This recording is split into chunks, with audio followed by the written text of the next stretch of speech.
हाय, आपके साथ मैं हूँ Surabhi Sharma. India TV YouTube channel subscribe करिए, बेल आइकन दबाएं।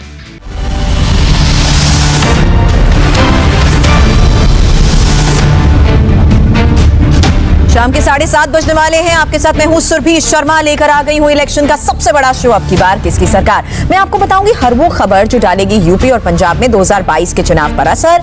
बिना देर किए आज की 3 बड़ी खबरों के साथ करते हैं शुरुआत। और पहली बड़ी खबर है किसान आंदोलन की। तो पहली बड़ी खबर उत्तर प्रदेश से है। हालांकि यूपी चुनाव में अब किसान पॉलिटिक्स की एंट्री हो चुकी है और किसान नेता राकेश टिकैत ने लखनऊ में योगी सरकार को धमकी दे दी है। दिल्ली की तरह लखनऊ को भी घेरेंगे। 5 सितंबर से किसान शुरू करेंगे मिशन यूपी। डिटेल अब से थोड़ी देर बाद आपके सामने। दूसरी बड़ी खबर ब्राह्मण पॉलिटिक्स को लेकर है। बीएसपी के बाद अब समाजवादी पार्टी भी पंडित जी को प्रणाम करने लगी है और अखिलेश ने यूपी के 5 ब्राह्मण नेताओं से मुलाकात की। अखिलेश यूपी में भगवान परशुराम की मूर्तियां भी लगवा रहे हैं और अखिलेश ने कहा कि उनकी पार्टी ने हमेशा ब्राह्मणों का सम्मान किया है। इस बारे में डिटेल थोड़ी ही देर बाद। तीसरी बड़ी खबर यूपी से ही है। चुनाव से पहले यूपी में मुस्लिम संगठन भी अब एक्टिव हो चुके हैं और आज शिया पर्सनल लॉ बोर्ड की बैठक में योगी सरकार की जनसंख्या नीति का विरोध किया गया। इसे मुसलमान विरोधी बताया गया और जाहिर है कि जनसंख्या कानून पर भी पॉलिटिक्स फिर से शुरू हो चुकी है। डिटेल थोड़ी देर बाद आपके सामने होगी, लेकिन इलेक्शन शो की आज सबसे पहले मैं आपको राकेश टिकैत का एक बयान सुनवाना चाहती हूं, बाकी बात उसके बाद। मिशन यूपी कैसा होगा, क्या क्या होगा? ठीक रहेगा, मिशन यूपी ठीक रहेगा। क्या करेंगे इसमें आप? इनमें दवाई देंगे। जो सरकार है वो कहीं से ठीक होती है, सरकार को दवाई देना आ रही मिशन यूपी में। दवाई देंगे जैसे बंगाल में दी। ये बीमार है, डॉक्टर देते हैं ना हम है इनके डॉक्टर है गांव के लोग, और हमारे डॉक्टर है पार्लियामेंट में।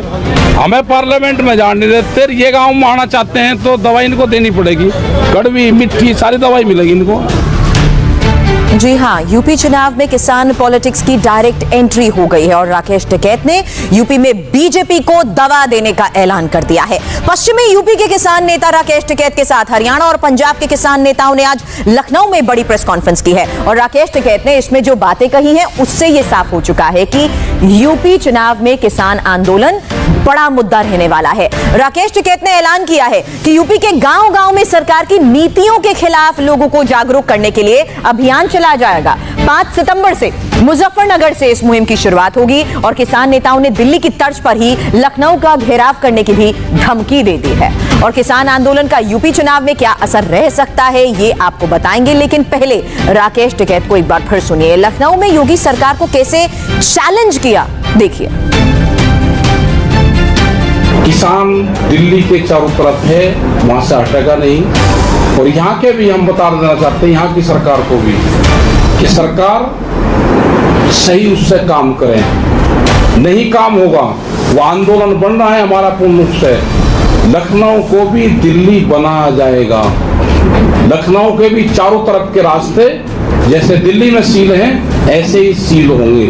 उसकी भी तैयारी हम पूर्ण रूप से यहाँ पे करेंगे। यहाँ इनडायरेक्टली राकेश टिकैत ने सरकार को धमकी दे डाली है। अभी दिल्ली के बॉर्डर से जंतर मंतर तक सिर्फ यूपी के ही किसान नहीं जमा हुए हैं, बल्कि पंजाब और हरियाणा के किसान भी हैं।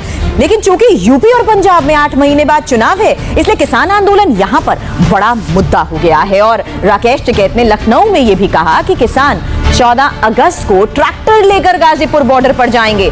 अगले दिन 15 अगस्त को तिरंगा फहराएंगे। राकेश टिकैत ने कहा कि किसानों का ट्रैक्टर ही टैंक है। 15 अगस्त ट्रैक्टर रैली कर रहे हैं। अरे ट्रैक्टर रैली तो भाई जाते हैं, हर जत्था जाता है। जैसे अभी भी 26 तारीख में वहां पे गया, ट्रैक्टर से गए। अब हमारे पास में बसें तो है नहीं, हम ट्रैक्टर से जाते हैं। आज भी करीब 800 लोग हमारे कल ट्रैक्टर गए वहां पे, 800 ट्रैक्टर। हमारा अगला जो जत्था जाएगा गाजीपुर बॉर्डर पे जो किसान क्रांति गेट है वहां पे 14 अगस्त को जाएगा। 15 अगस्त ट्रैक्टर से जाएंगे। और क्या ट्रैक्टर से जाएंगे, ट्रैक्टर ही तो किसान का टैंक है। और 15 अगस्त में मोर्चे पे झंडा फहराएंगे। क्या देश में झंडा फहराना कोई गलत है? गाजीपुर बॉर्डर की तस्वीर आपको दिखाएंगे, क्योंकि दिल्ली के गाजीपुर बॉर्डर पर भी यूपी पंजाब के किसान जमा हैं। और क्या किसानों की नाराजगी यूपी में बीजेपी को वाकई डेंट लगा सकती है, उसे भी हमने समझने की कोशिश की है। राकेश टिकैत अगर बीजेपी की बुनियाद यूपी में हिलाने की ताल ठोक रहे हैं तो उसके पीछे जाटलान के वोटर्स का बैकअप है। अब आंकड़ों के जरिए ये समझ लीजिए, क्योंकि यूपी में जाटों की आबादी 6 से 8% है, जबकि पश्चिमी यूपी में 17% से ज्यादा है। कैराना, मुजफ्फरनगर, मेरठ, बागपत, बिजनौर, गाजियाबाद, गौतम बुद्ध नगर, मुरादाबाद, संभल, अमरोहा, बुलंदशहर, हाथरस, अलीगढ़, नगीना, फतेहपुर सीकरी और फिरोजाबाद।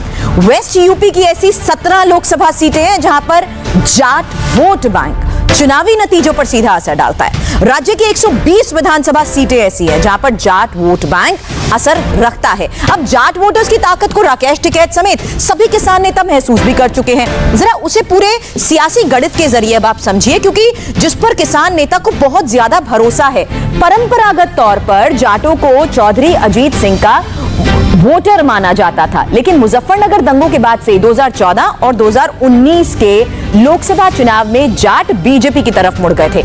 इसका नतीजा यहां हुआ कि जाटों की सियासत करने वाले चौधरी चरण सिंह के बेटे अजीत सिंह की पार्टी राष्ट्रीय लोकदल 0 पर पहुंच गई थी। लेकिन अब किसान आंदोलन ने माहौल को बदल दिया है, जिसमें राकेश टिकैत के आंसुओं ने बड़ी भूमिका निभाई थी। लेकिन अभी भी सवाल यही है कि किसान नेता क्या चुनाव लड़ेंगे?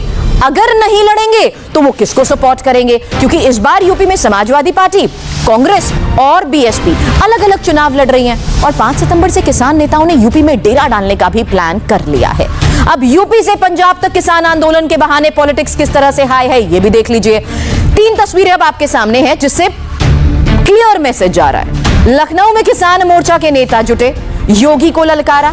दूसरी तरफ दिल्ली में राहुल गांधी ट्रैक्टर चलाकर संसद पहुंचे।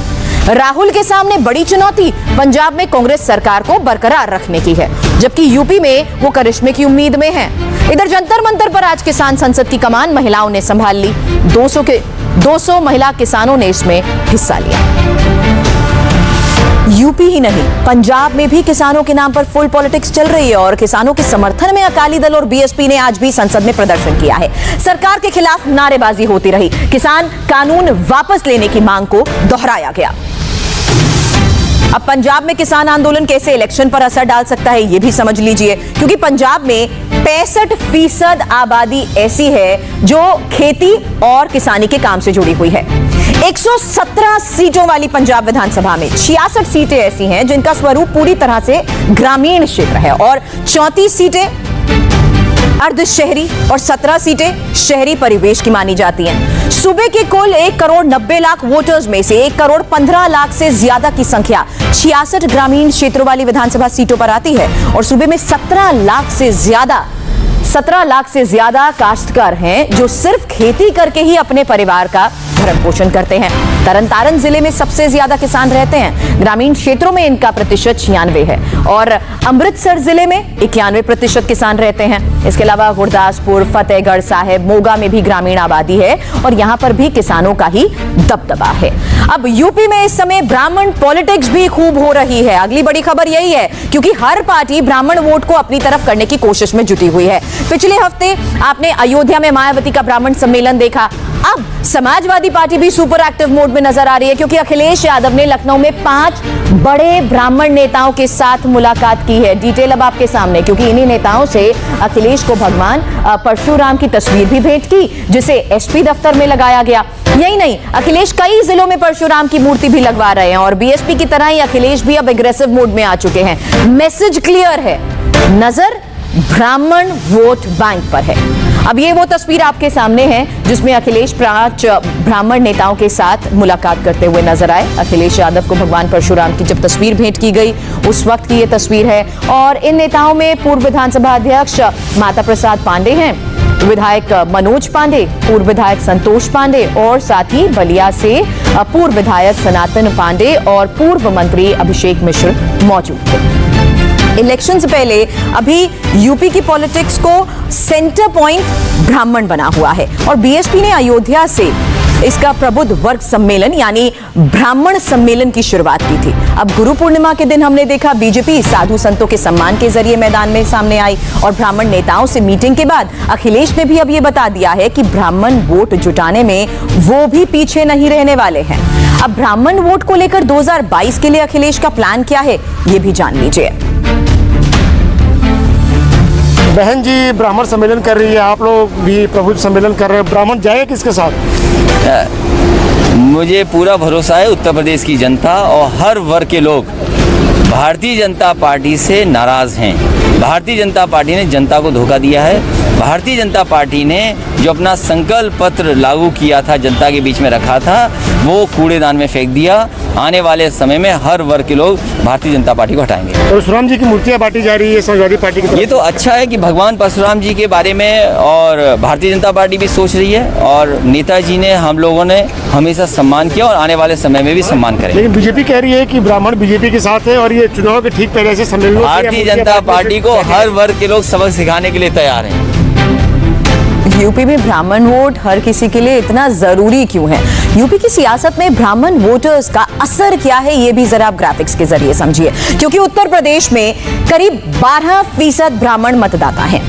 2007 विधानसभा चुनाव में ब्राह्मणों का रुझान बीएसपी की तरफ था और दलित मुस्लिम ओबीसी के साथ ब्राह्मण बीएसपी के साथ जुड़ गए थे, जिससे उसे 403 में से 206 सीटें मिली थी। वहीं 2012 के विधानसभा चुनाव में ब्राह्मणों का समर्थन समाजवादी पार्टी को मिला तो अखिलेश यादव सीएम बन गए थे और समाजवादी पार्टी ने 220 सीटों पर कब्जा किया था। अब 2017 विधानसभा चुनाव में नया पैटर्न चला। करीब 80% ब्राह्मणों ने बीजेपी को वोट दिया। 2012 में जो बीजेपी 38 सीट पर थी, 2017 में 324 पर आ गई थी और 2014 लोकसभा चुनाव में भी 72% ब्राह्मण बीजेपी के साथ थे। 336 सीट बीजेपी जीती थी। 2019 में ब्राह्मण 72 से सीधा 82% हो जाते हैं, जो बीजेपी गठबंधन जिसके जरिए 353 सीट जीतने में कामयाब रहा था। अब यूपी में हिंदू मुस्लिम पॉलिटिक्स भी चल रही है। पूरी खबर इस बारे में 5 मिनट के ब्रेक के बाद। यूपी में इलेक्शन से पहले मुसलमान वोट की पॉलिटिक्स भी चल रही है और चुनाव से पहले मुस्लिम संगठन भी एक्टिव हो चुके हैं। आज लखनऊ में शिया पर्सनल लॉ बोर्ड की बड़ी बैठक हुई। इसमें जनसंख्या नियंत्रण कानून समेत कई मुद्दों पर चर्चा की गई और बैठक में बोर्ड के प्रवक्ता मौलाना यासूब अब्बास ने बड़ी बात कही है। वो ये कि यूपी की जनसंख्या नीति को मुसलमान विरोधी के तौर पर पेश किया जा रहा है। यासूब अब्बास ने कहा कि जनसंख्या नीति अगर कानून में बदलती है तो वो कोर्ट जाएंगे।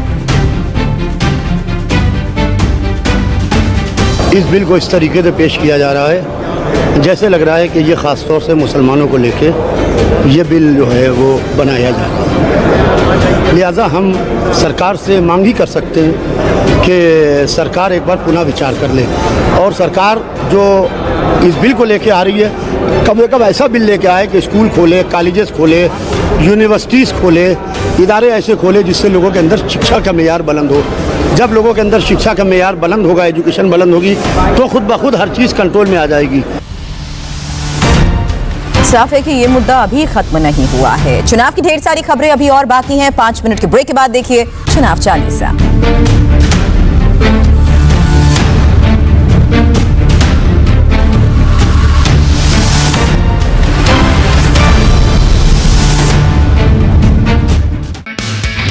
I'm सुरभि शर्मा। खबरों से अपडेट रहने के लिए India TV YouTube channel subscribe करिए, साथ में बेल आइकन जरूर दबाएं। जुड़े रहें इंडिया टीवी के साथ।